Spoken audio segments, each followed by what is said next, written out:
আসসালামু আলাইকুম। গ্রাফিক ডিজাইনের দুনিয়ায় আপনাদেরকে স্বাগতম। আমি কামরুজ্জামান শিশির এবং আমি ASM Arif. Professional graphic design কোর্সের এই ভিডিওতে আজকে আমরা দেখব গ্রাফিক ডিজাইনের দুনিয়াটা কত বড় এবং এই গ্রাফিক ডিজাইন দিয়ে কি কি করা যায়। চলুন তাহলে শুরু করি।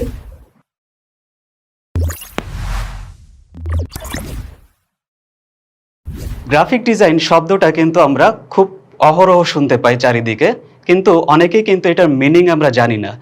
তো আমি আপনাদের কাছে এই কোশ্চেনটা করতে চাই যে গ্রাফিক ডিজাইন বলতে আপনি মূলত কি বুঝেন?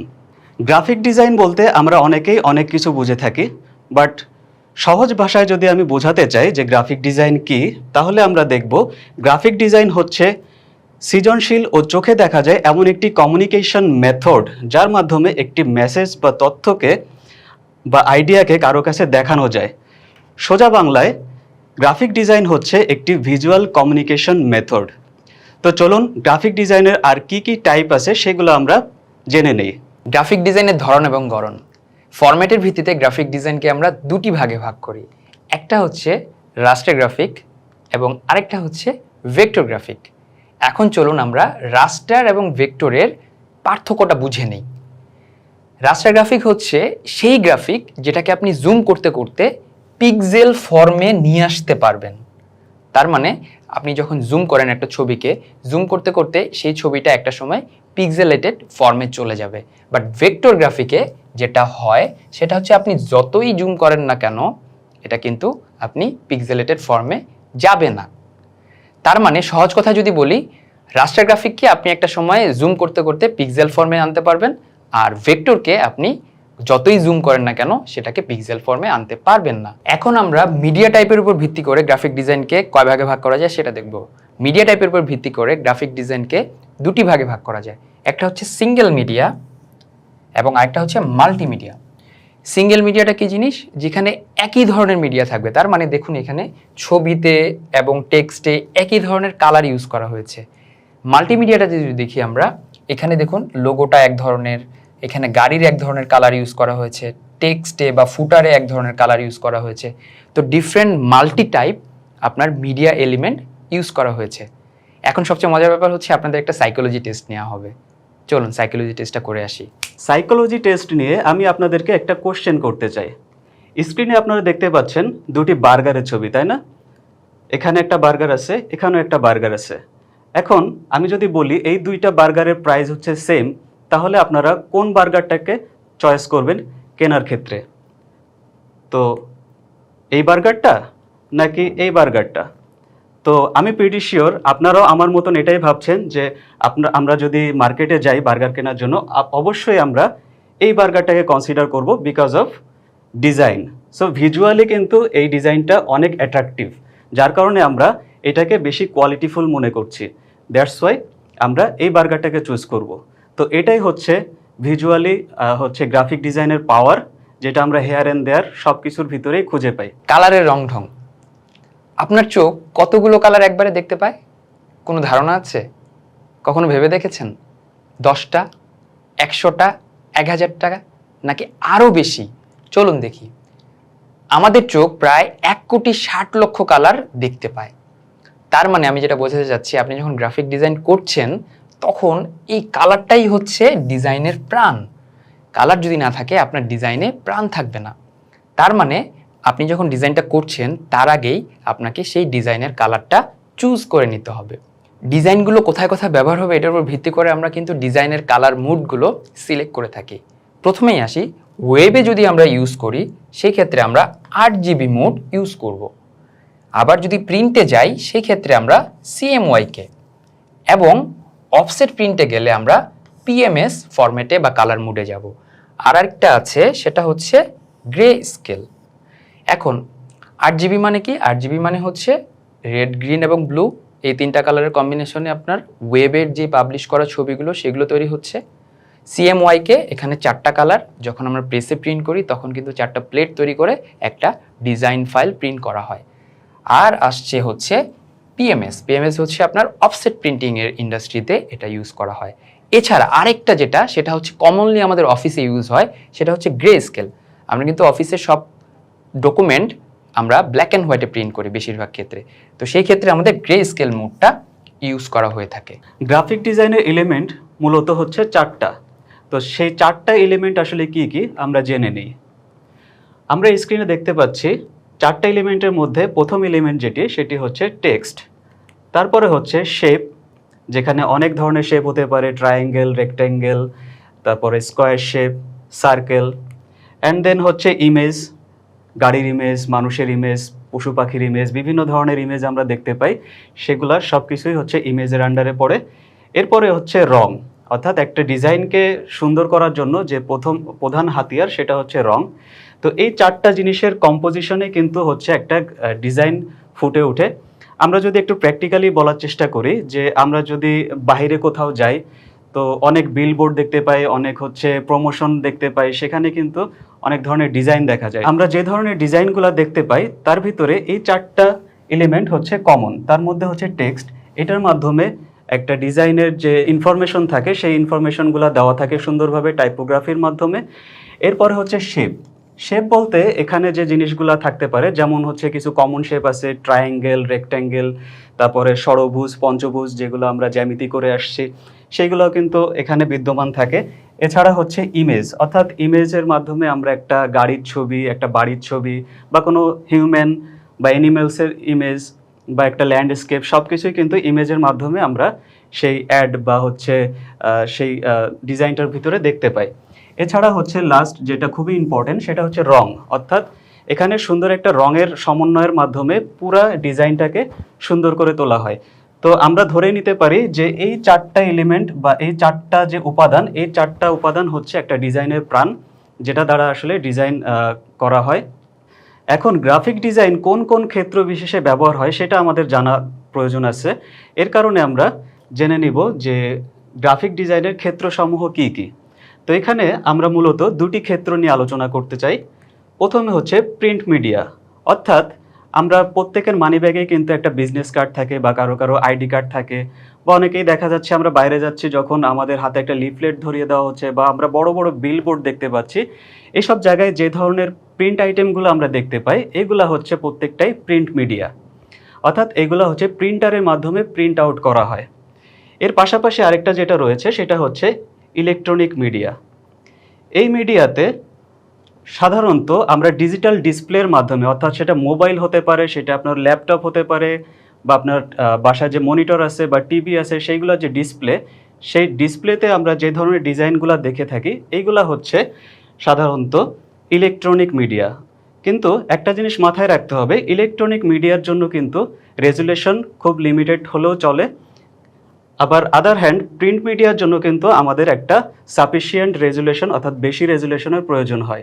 রেজুলেশন মানে কি? রেজুলেশন মানে সহজ কথায় যদি বলি, পিক্সেল পার ইঞ্চ, প্রতি ইঞ্চিতে কতগুলো পিক্সেল আছে এটাকেই সহজ করে বললে বোঝানো হয় হচ্ছে রেজুলেশন। এখন আমরা যদি একটা ছবি দেখি, যে ছবিটার রেজুলেশন হচ্ছে 1920x1080, তার মানে এই ছবিটা যদি আমরা দেখি, এখানে এটা দিয়ে আমরা কি বুঝাচ্ছি?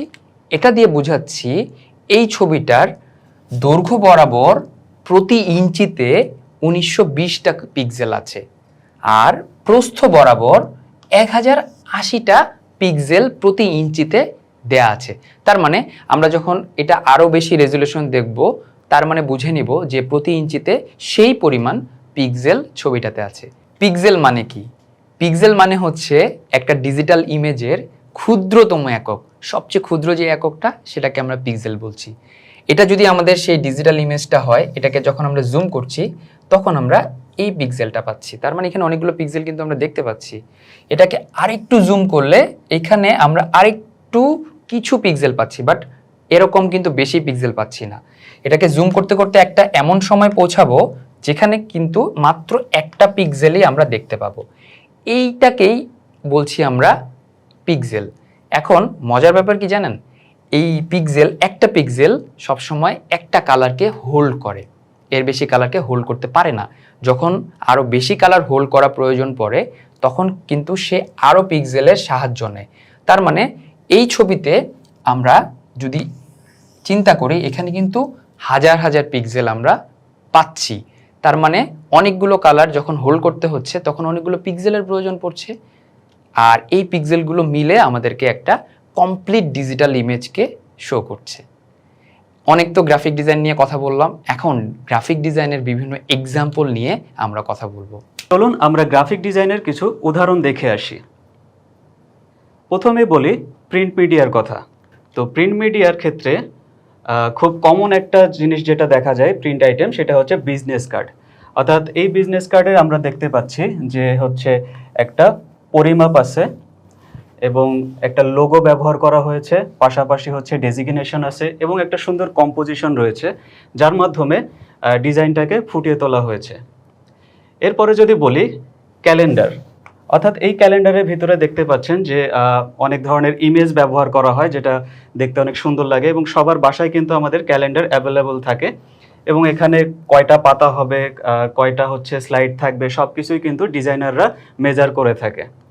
এরপরে হচ্ছে প্যাকেজিং। আমরা প্রত্যেকটা জিনিস কেনার সময় তার একটা প্যাকেট থাকে, প্যাকেটটা খুলে আমরা প্রোডাক্টটা বের করি। তো এই যে প্যাকেটটার উপরে অনেক ধরনের ডিজাইন কিন্তু ডিজাইনাররা হচ্ছে বসিয়ে থাকে বা ইমপ্লিমেন্ট করে থাকে। তো এখানে আপনারা দেখতে পাচ্ছেন প্র্যাকটিক্যালি যদি আমরা দেখি, একটা আইসক্রিমের কাঠি থেকে শুরু করে লেবেল, তারপরে হচ্ছে ব্যাগ এবং হচ্ছে কফি মগ, সব কিছুর উপরেই কিন্তু ডিজাইন ইমপ্লিমেন্ট করা আছে, যেটা কিন্তু ভিজুয়ালি অনেক বেশি সুন্দর দেখতে লাগে। এরপরে হচ্ছে বই বা ম্যাগাজিন, এটা কিন্তু খুবই ইম্পর্টেন্ট। ম্যাক্সিমাম প্রেসেই কিন্তু দেখা যাচ্ছে ডিজাইনার প্রয়োজন হয়। ডিজাইনাররা কি করে, এই যে লেটারিংগুলো আছে ভিতরে, যে কম্পোজিশনগুলো আছে, এটা কিন্তু ডিজাইনাররা করে থাকে। এবং এখানে আমরা দেখতে পাচ্ছি যে একটা বইয়ের কাভার, এই যে কাভার ডিজাইনটাও কিন্তু আমাদের গ্রাফিক ডিজাইনের আন্ডারে পড়ে। সো এখানে A to Z সব কিছুই আসলে গ্রাফিক ডিজাইন এবং বিভিন্ন কম্পোজিশনের মাধ্যমে, ইমেজের মাধ্যমে এই বই বা ম্যাগাজিনের ডিজাইনগুলো করা হয়ে থাকে। এরপরে আসতেছে খুব ইম্পর্টেন্ট এবং হচ্ছে খুবই হট টপিক, যেটা হচ্ছে টি শার্ট। অর্থাৎ টি শার্টের মধ্যে আমরা বিভিন্ন ধরনের টাইটেল দেখতে পাই, বিভিন্ন ধরনের হচ্ছে টাইপোগ্রাফি দেখি এবং সাথে ইমেজও মার্চ করা থাকে, বা কিছু কিছু সময় হচ্ছে আমরা রিয়েল লাইফ ইমেজ দেখি, যেমন এখানে একটা টাইগারের ইমেজ দেখতে পাচ্ছি, এখানে হচ্ছে একটা ফায়ার এফেক্ট দেখতে পাচ্ছি, যেখানে কিছু হচ্ছে এলিমেন্ট ব্যবহার করা হয়েছে। তো জিনিসটা কিন্তু দেখতে অনেক অ্যাট্রাকটিভ লাগতেছে। সো এইভাবে কিন্তু বিভিন্ন ধরনের প্রিন্ট আইটেমগুলো ডিজাইন করা হয়ে থাকে। তো এতক্ষণ আমরা প্রিন্ট মিডিয়া সম্পর্কে জানলাম, প্রিন্ট মিডিয়ার যে ক্ষেত্রগুলো সেগুলো সম্পর্কে জানলাম। এর বাইরেও কিন্তু অনেক ধরনের প্রিন্ট আইটেম রয়েছে যেগুলো আমরা সচরাচর দেখে থাকি। তো এইগুলা কিন্তু সাধারণত আপনার আমার মতোই ডিজাইনাররাই প্রোভাইড করে থাকে। তো চলুন এরপরে আমরা ইলেকট্রনিক মিডিয়া নিয়ে আলোচনা করি। এখন আমরা দেখব ইলেকট্রনিক মিডিয়ার কিছু এক্সাম্পল। তার মধ্যে সবচেয়ে ফেমাস একটা, যদি আমরা ইলেকট্রনিক মিডিয়া বলি, সেটা হচ্ছে সোশ্যাল মিডিয়া পোস্ট। আমরা যখন ফেসবুক বা ইনস্টাগ্রাম স্ক্রলিং করি তখন কিন্তু আমরা এই ধরনের পোস্টগুলো বা প্রোডাক্ট পোস্টগুলো আমাদের চোখে পড়ে। এরপরে যদি আসি ওয়েব ডিজাইন, আমরা যখন কোনো ওয়েবসাইট ব্রাউজ করছি বা কোনো একটা ওয়েবসাইটে কোনো কিছু খুঁজছি, তখন কিন্তু আমরা যে ডিজাইনটা দেখি সেটা হচ্ছে আপনার ইলেকট্রনিক মিডিয়ারই একটা পার্ট, যেটাকে আমরা ওয়েব ডিজাইন বলে থাকি।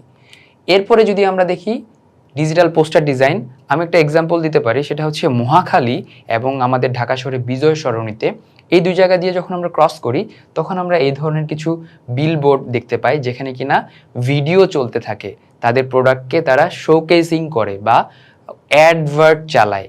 এই জিনিসটা হচ্ছে আমাদের ডিজিটাল পোস্টার ডিজাইন, যেটা কিনা আমরা ইলেকট্রনিক মিডিয়ার আন্ডারে বলতে পারি। এরপরে যদি বলি সেটা হচ্ছে প্রেজেন্টেশন। আপনারা যখন ভার্সিটিতে যখন আপনাদের ফাইনাল প্রেজেন্টেশন থাকে তখন কিন্তু আপনারা বিভিন্ন প্রেজেন্টেশন ডিজাইন করে থাকেন, এটাও কিন্তু ইলেকট্রনিক মিডিয়ারই পার্ট। এরপরে যদি আসি আমরা ইবুক ডিজাইন, অনেকেই ইবুক পড়ার শখ থাকতে পারে, সেই ক্ষেত্রে কিন্তু যখন আমরা ইবুকগুলো পড়ি সেইটার ডিজাইনটা A to Z কিন্তু আপনার ইলেকট্রনিক মিডিয়ার মধ্যেই পড়ে থাকে। এখন আমরা দেখব গ্রাফিক ডিজাইন কোর্সে আমাদের ব্যবহৃত মেইন 3টা সফটওয়্যারের ব্যাপারে। প্রথমে আসছে হচ্ছে অ্যাডোবি ফটোশপ, অনেকে ফটোশপ নামে চেনে। অ্যাডোবি ইলাস্ট্রেটর, এটাকে অনেকে ইলাস্ট্রেটর বলে বা AI বলে। দেন অ্যাডোবি ইনডিজাইন, আমরা এই দুটাকে খুব বেশি শুনলেও এটাকে কিন্তু মোটামুটি আমরা খুব বেশি শুনি না। প্রথমে যদি ফটোশপের কথা বলি, ফটোশপ দিয়ে আমরা কি কি ডিজাইন করে থাকি? Movie poster design, photo manipulation, retouching, then হচ্ছে আপনার ক্লিপিং পাথ, এই জিনিসগুলো আমরা ফটোশপে করে থাকি। ফটোশপ মেইনলি কাজ করে রাস্টার গ্রাফিক্স নিয়ে। রাস্টার গ্রাফিক্স কি আমরা কিন্তু এর আগে জেনেছি। এখন আসেন ইলাস্ট্রেটর। ইলাস্ট্রেটর দিয়ে কি ধরনের কাজ করা হয়? এই সফটওয়্যারটা কাজ করে আমাদের ভেক্টর গ্রাফিক নিয়ে। ভেক্টর গ্রাফিকের মধ্যে কি কি থাকে? যেমন লোগো ডিজাইন, দেন বিভিন্ন ধরনের ইলাস্ট্রেশন, দেন হচ্ছে প্রিন্ট মিডিয়ার যে কাজগুলো, যেমন ভিজিটিং কার্ড, পোস্টার, ব্যানার, এগুলো। এখন আসি একটু আনকমন একটা সফটওয়্যার, বাট খুবই এফেক্টিভ একটা সফটওয়্যার, সেটা হচ্ছে অ্যাডোবি ইনডিজাইন। এটা মেনলি ইউজ করা হয় ইন্ডাস্ট্রিয়াল প্রিন্টিংয়ের ক্ষেত্রে, যেমন ম্যাগাজিন, বই বা ক্যালেন্ডার ডিজাইনে। এটা এই তিনটা ডিজাইন বা এর বাইরেও কিছু ডিজাইন আছে যেগুলোর জন্য অ্যাডোবি ইনডিজাইন কিন্তু ইউজ করা হয়। আমরা এই কোর্সে এই ফটোশপ, ইলাস্ট্রেটর এবং ইনডিজাইন সম্পর্কে খুঁটিনাটি সব কিছু জানবো। সো এই ভিডিওতে আমরা দেখলাম গ্রাফিক ডিজাইন কি, গ্রাফিক ডিজাইন কোন কোন এরিয়াগুলো নিয়ে কাজ করে এবং গ্রাফিক ডিজাইন করতে কোন কোন সফটওয়্যারের দরকার পড়ে। এখানে তো আমরা সংক্ষিপ্তভাবে শিখলাম। আমরা এই পুরো কোর্সে কিন্তু আরও বিস্তারিতভাবে প্রজেক্ট ধরে ধরে পুঙ্খানুপুঙ্খভাবে প্রতিটা জিনিস শিখবো। আমি কিন্তু খুবই এক্সাইটেড আপনাদেরকে এগুলো শেখানোর জন্য। দেখা হবে নেক্সট ক্লাসে। ভালো থাকবেন সবাই, সুস্থ থাকবেন। আল্লাহ হাফেজ।